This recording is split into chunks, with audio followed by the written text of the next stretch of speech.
যারা কষ্ট, তারপরেও কেন তো কষ্ট করি আমরা জানো? স্বপ্নের জন্য।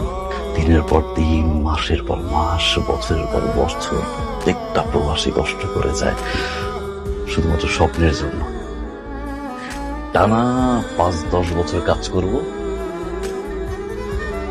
এই কষ্টের টাকা নিয়ে দেশে আসব, মা বাবা বউ সন্তান নিয়ে বাকি জীবনটা সুখে কাটায়। এই একটা স্বপ্নের জন্য না লাখ লাখ কোটি কোটি প্রবাসী না বিভিন্ন জায়গায় পড়ে আছে জানো?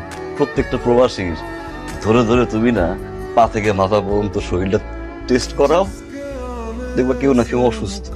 ওরা কাউরে বলে না, ওরা কাউরে বুঝায় না, কেন জানো? পরিবার টেনশন করবে, পরিবার চিন্তা করবে। এই জন্য আমি অসুস্থ, তোমার জানাইনি। কেন জানো? তোমার জন্য চিন্তা কর।